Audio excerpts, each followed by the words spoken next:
Do you swear or affirm under penalty of perjury that the testimony you're about to give is true, so help you God? I do. How many of Epstein's co-conspirators have you indicted?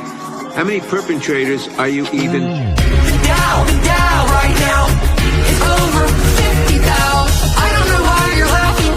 That's what we should be talking about. The Dow right now. S&P at almost 7,000.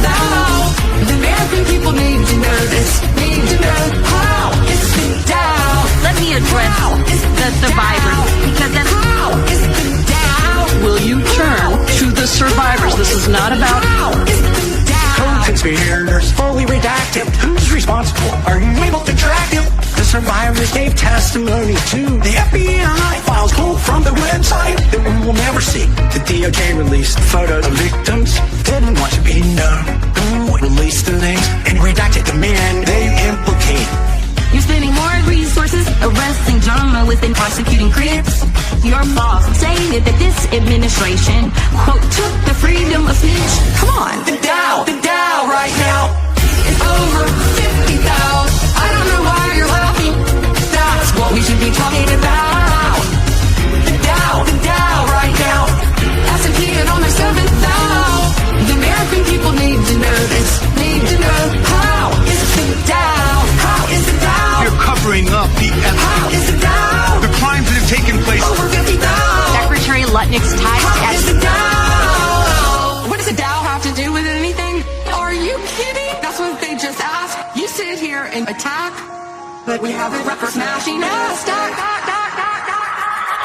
Dow right now is over 50,000. I don't know why you're laughing. That's what we should be talking about. The Dow right now. S&P at almost 7,000. The American people need to know this. Need to know how is the Dow? How is the Dow? Will you unredact this? How is the Dow? I just want you to answer. Over 50,000. What's the message we're sending? How is the Dow?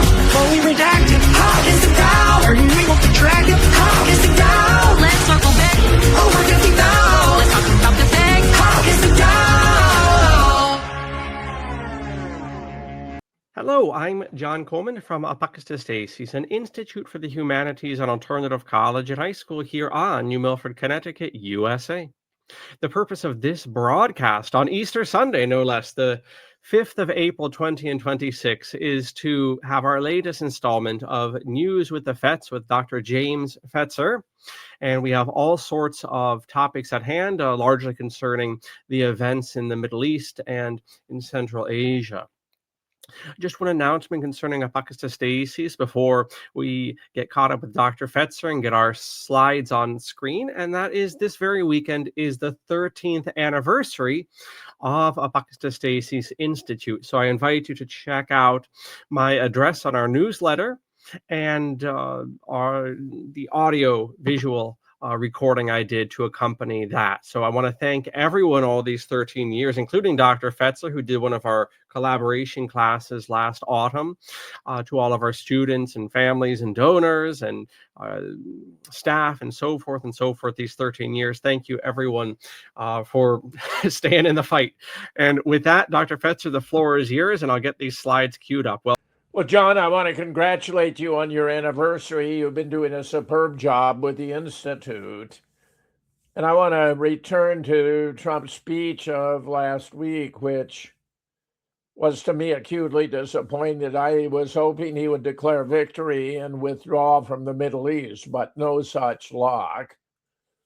Meanwhile, even before the speech, he was claiming that Iran has requested a ceasefire, which appears to be a fantasy on his part. Iran has denied it. This was on April 1st, the report, so you might as well think of it as a Fool's Day event. President Donald Trump says Iran wants a ceasefire, but he's not quite ready to sign a deal. Iran's new regime president, much less radicalized and far more intelligent than his predecessor. Let me add as an aside, it's the same guy. So this just shows how incompetent is Trump in following these developments, literally not knowing what he's talking about. has just asked the United States of America for a ceasefire. It's false. Trump posted Wednesday on Truth Social, "We'll consider when Hormuz Strait is open, free and clear. Until then, we're blasting Iran into oblivion, or as they say, back to the Stone Age." President DJT, and he does it with like enthusiasm, as though destroying a civilization that dates back over 2,500 years were a good thing, something to celebrate. As noted by Axios, Iranian President Masoud Pezeshkian on Tuesday said Iran could be willing to stop fighting, but the U.S. would need to stop attacking Iran and promise not to attack Iran again. There are, of course, other conditions. Trump's comment comes as U.S. Central Command noted the extent of the pounding Iran has received since the war began on February 11th. Of course, that's only one side of the equation. Yes, Iran has received a pounding, but the U.S. bases have all been rendered virtually uninhabitable, and Israel is being converted into Gaza 2.0. U.S. Navy fighter jets prepare for combat flight in Operation Epic Fury to date. U.S. forces have flown over 12,000 combat flights directly supporting Operation Epic Fury, Central Command posted on X. Tuesday night, Israeli PM Netanyahu said in a pre-recorded address, and by the way, there are many of us who believe he's actually dead, and this is an AI-generated presentation, that the war has weakened Iran, according to the Jerusalem Post. Well, undoubtedly, the war has weakened Iran, but they're still dug in and fighting fiercely and honorably. We are heavily crippling the regime that has called for death to Israel and death to America for the past decade. Mind you, that's because the United States back in 1953 overthrew the democratically elected government of Iran, deposed the Prime Minister Mossadegh for nationalizing Iranian oil because he believed Iranian natural resources should be used to benefit the Iranian people, and in a coup installed the Shah, whose reign of terror extended until 1979, when there was an uprising to reclaim control of their own government by the Iranian people. Most reports in the West only begin with 79, as though the Iranians struck the first blow against the United States, when the facts are precisely the opposite. And they were talking death to Israel, death to America for the horrors that have been inflicted under the Shah during that vast interval of time from 1953 to 1979, 26 years of terror reign under the Slovak, among the most vicious secret police ever to exist on the face of Earth. The Ayatollah's regime is weaker than ever, and Israel is stronger than ever. Clearly not true. Iran has been weakened, but Israel overwhelmingly more so. Ahead of the war, Israel fought Iran alone. Now the U.S. and Israel are fighting side by side against Iran. Sad to say, because Trump was manipulated into participating in this war, all of which is being paid for by you and me, John, American taxpayers, sad to say. Noting Israeli pounding of Hezbollah in Lebanon, Netanyahu added, "We broke the strength of Iran proxy that threatened us." In my opinion, Hamas, Hezbollah, the Houthis are honorable. It is said one man's terrorist is another man's freedom fighter. I regard them as freedom fighters extraordinaire, and I admire them beyond words. Tuesday, Trump indicated the war might be winding down. If he were a wiser man, it would be. We're not going to be there too much longer. We're obliterating them right now, Trump told the New York Post. We don't have to be there much longer, but we have more work to do in terms of killing their offensive whatever offensive capability they have left. Trump said the Strait of Hormuz, which Iran's blocked during the war, would be reopened when the fighting ends. Meanwhile, Iran replied by pushing back on the ceasefire plan, floating its own 5-point counter-proposal. It's always been clear these were Iran's conditions to end the war. Iran had pushed back against U.S.-backed ceasefire proposal, issued its own set of 5 conditions for ending the war, according to the Iranian regime officials' remarks to state media, which comes as a Trump admin pursues diplomatic contacts through intermediaries, presumably Pakistan, in an effort to settle a conflict diplomatically. Could have been done originally. But Bibi, I think, felt his last opportunity to obliterate Iran, and it never had anything to do with nuclear weapons or nuclear enrichment or regime change. He just wanted the obliteration so that Israel could emerge as a super state and to advance the cause of the Greater Israel Project. An anonymous senior Iranian political security official told Press TV Tehran would not accept externally dictated terms, saying Iran will end the war when it decides to do so and when its own conditions are met.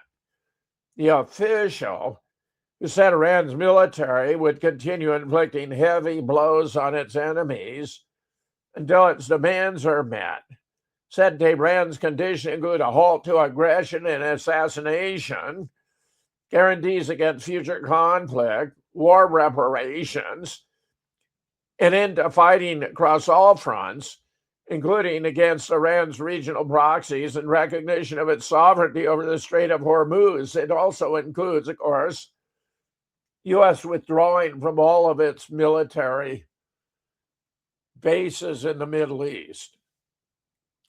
The comments come as U.S. officials, according to Israeli sources briefed on the matter, who spoke to Epic Magazine Israel, have advanced a 15-point proposal to Iranian figures via intermediaries against Pakistan that would require Iran to halt uranium enrichment, dismantle key nuclear facilities, curb its missile program, and stop supporting regional proxies in exchange for sanctions relief.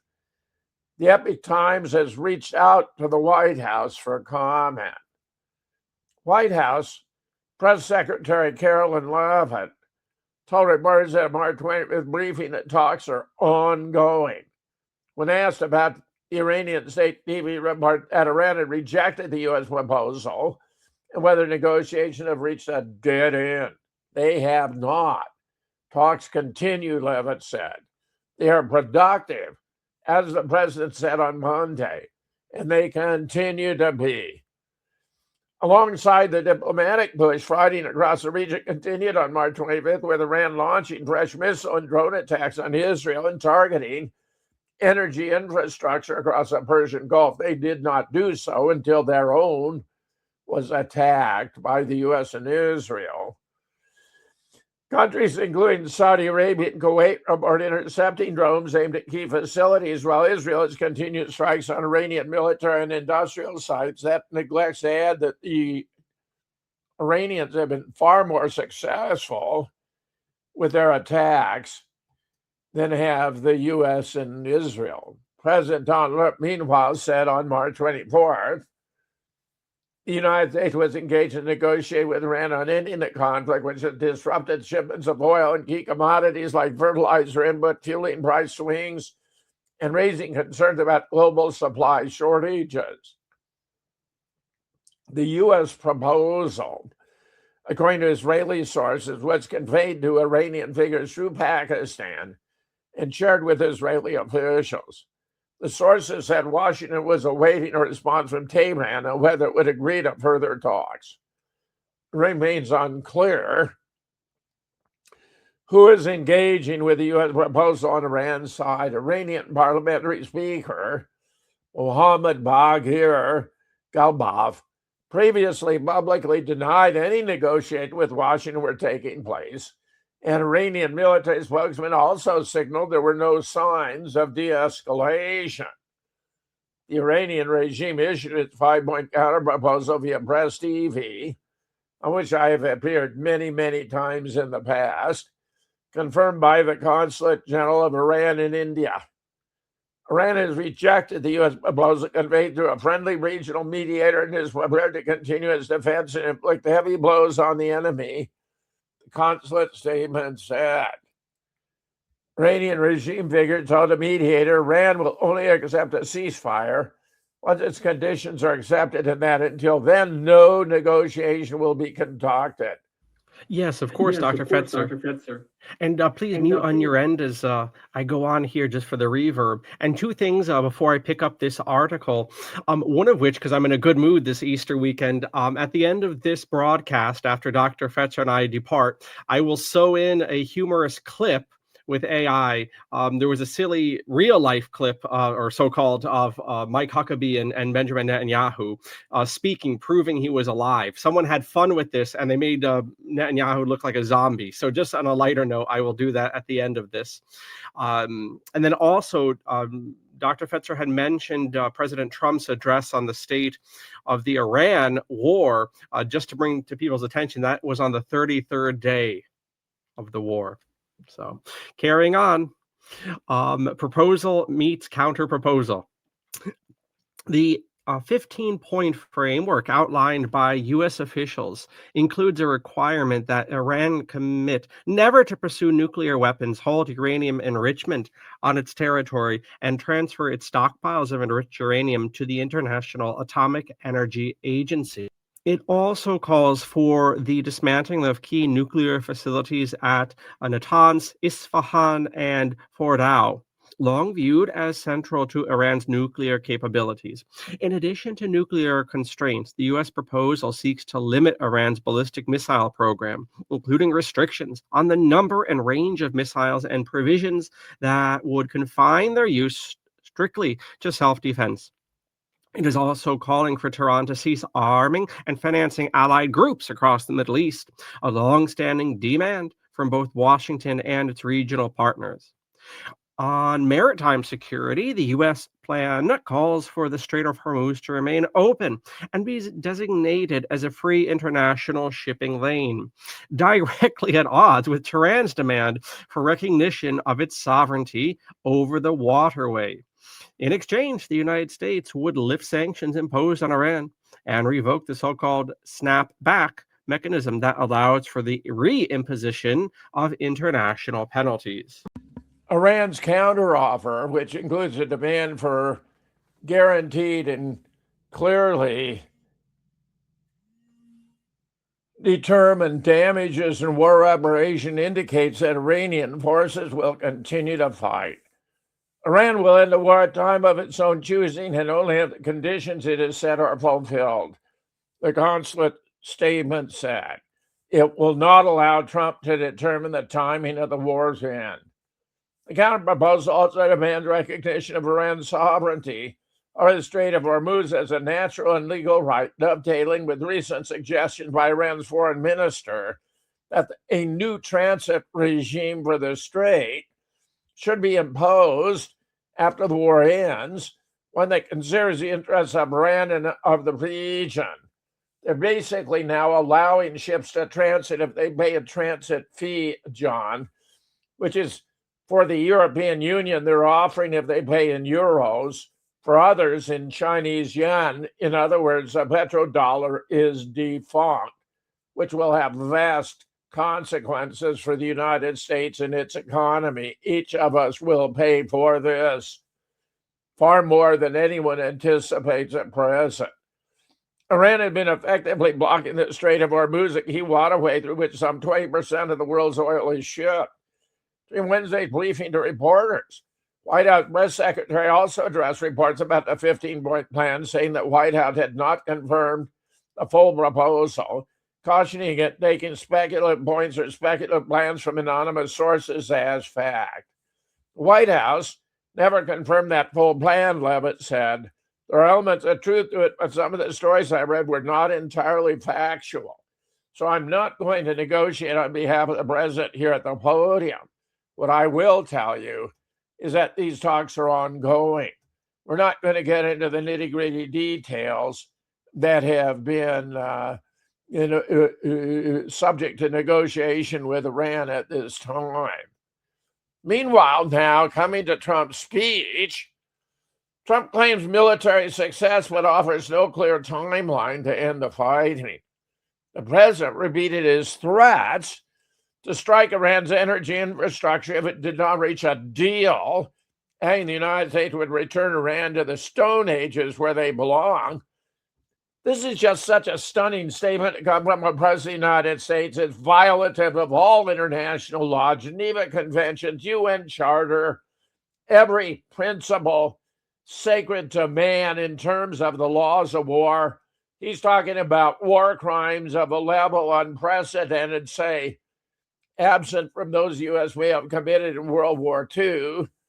But those were at the end of a long-fought war, particularly in the Pacific against Japan, where one could argue over the merits. I think they were unnecessary, inappropriate, and did constitute war crimes. But what's happening here is beyond debate. It's outrageous, it's immoral, and history will not look kindly upon Donald Trump or Pete Hegseth. Just to illustrate how absurd the situation is, absolute clownery. Trump at 9 a.m. We don't have to be there. We don't need their oil war is over. Trump at 9:02 a.m. We're going to hit Iran extremely hard in the next 2 weeks and bring them back to the Stone Ages. In just 2 minutes, he made other additional contradictory remarks. The problem with this type of rhetoric has been demonstrated over a month. The Iranians have the means and the will to strike back. How many bombs, especially missiles, the U.S. even have left? And importantly, how many interceptors remain when Iran retaliates? The United States has fired 2,400 Patriot interceptors in 31 days. It manufactures 650 a year. Replacement at current production takes 3.5 years. It has consumed 40% of its global THAAD inventory. It produces fewer than 100 THAAD interceptors annually. Full replenishment takes 4 to 5 years. Each interceptor contains neodymium and samarium cobalt magnets sourced from Chinese-controlled supply chains. The U.S. Defense Rare Earth Stockpile has approximately 2 months remaining.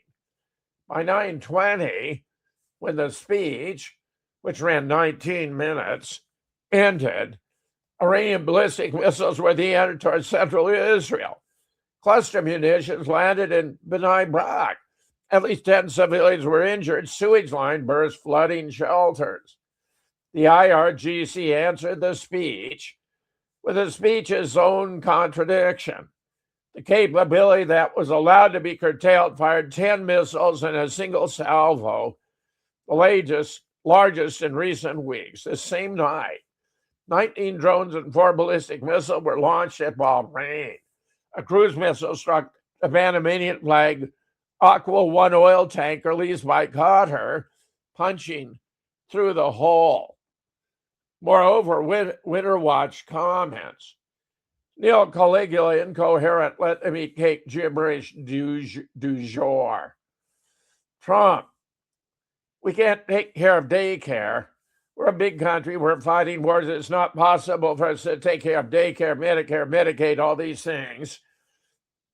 About as grotesque a statement ever made by any American politician in our history. This is devastating for the Republicans at the midterm, John. This single speech Trump gave is going to guarantee the Democrats seize control of the House and the Senate and impeach Trump. Have no doubt. It's going to happen. And this after having promised the country Medicare, Medicaid would not be touched. He's now wanting to throw them to the states. Stunning.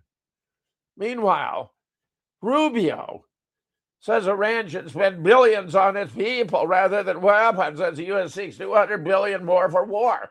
He doesn't even appreciate the profundity of the hypocrisy. This is just grotesque. Does he not realize this is exactly what America is doing, spending all this money on wars and not on its own people? Meanwhile, the effect on the markets was clear. The price of oil jumped, stocks sank Thursday after President Trump, in an address from the White House the day before, said the war against Iran was nearing completion, but failed to offer a concrete timeline and committed to more attacks. In the 19-minute address, Mr. Trump said U.S. forces would hit Iran extremely hard over the next 2 to 3 weeks. Investors, hoping for clearer signals of de-escalation of the conflict, as I had hoped against hope, along with concrete plans for getting oil and gas in the region moving again, were left disappointed, really flabbergasted.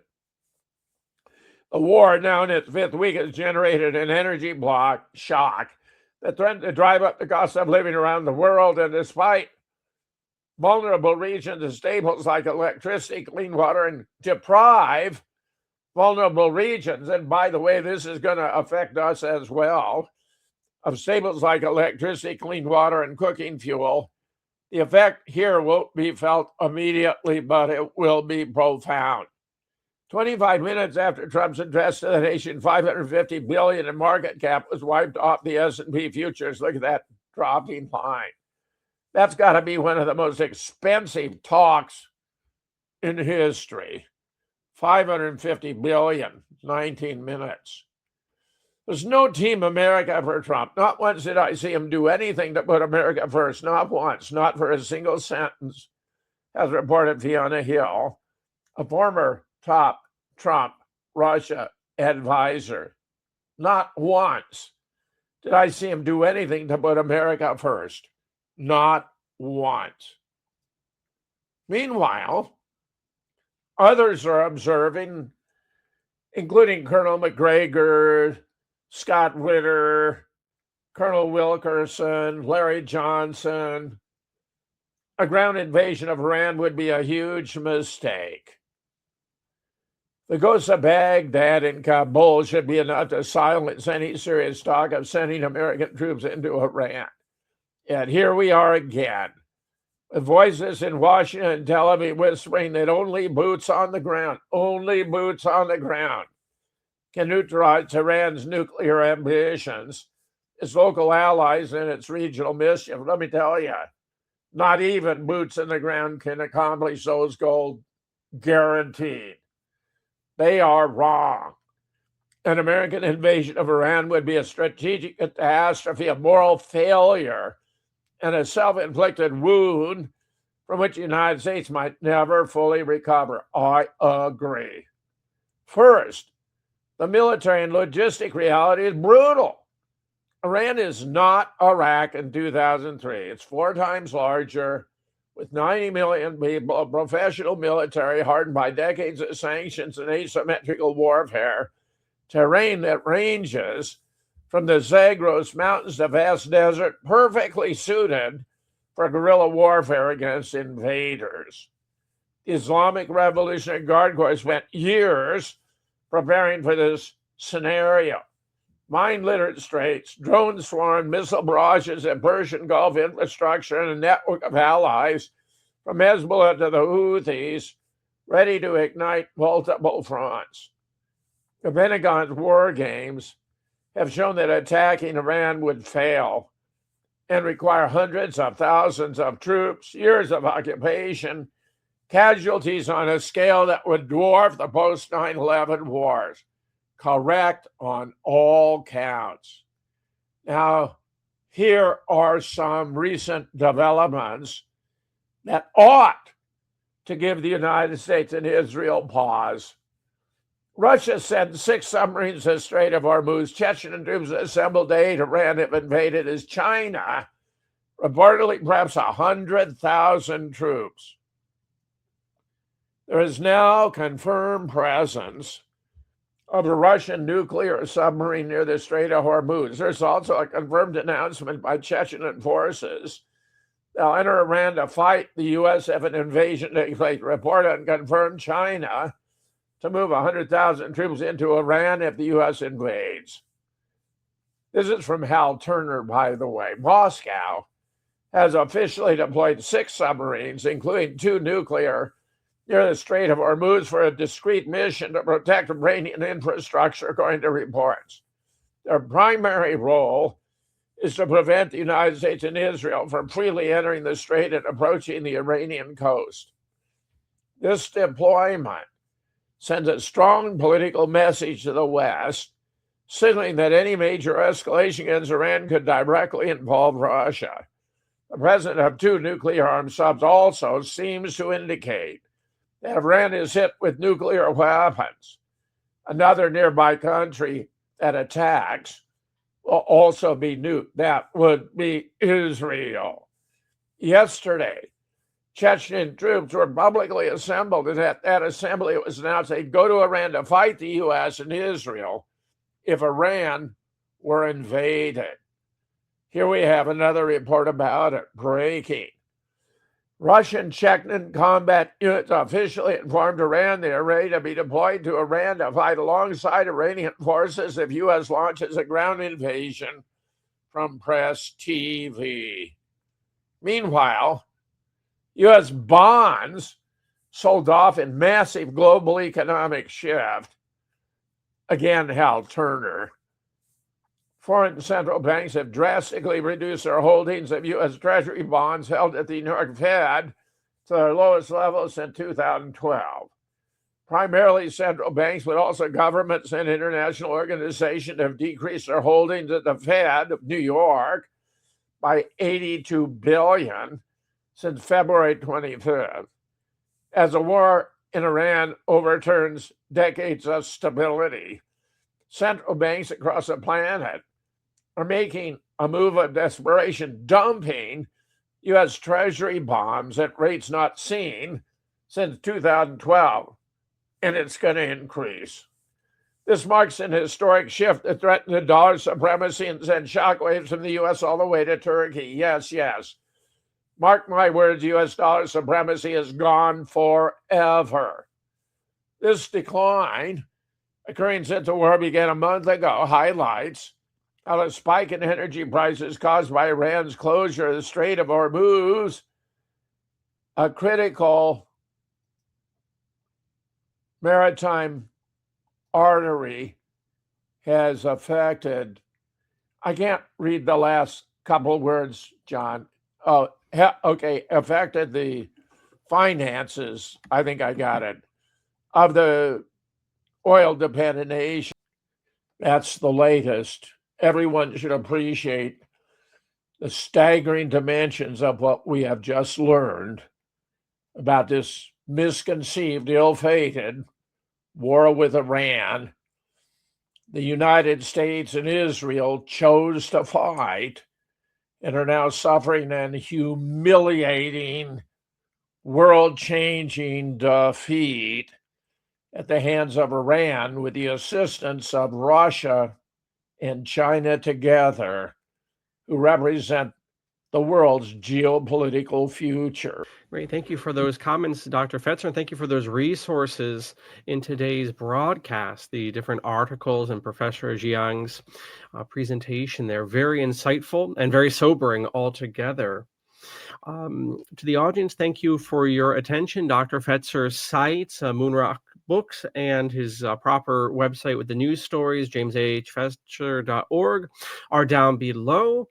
Also, I encourage you, after you check out Dr. Fetzer's sites, to head over and hear my presentation on the 13th anniversary of Apocatastasis. Once again, to everyone, thank you for your support, your interest in the work, your monetary support, and to the staff, including from time to time, Dr. Fetzer, and especially for your time today. Thank you as well, sir. My great pleasure, John. Very much appreciated. You're doing a super job with all of this, which I profoundly appreciate. And I wish you a wonderful Easter. Thank you. You as well, and the same to the audience. So this will do it for this April 5th, 2026 edition of News at the Fetz. See everyone in a fortnight. Mr. Prime Minister, I wanted you to know the President asked me to come and make sure you were okay. Yes, Mike. Yes, I'm alive.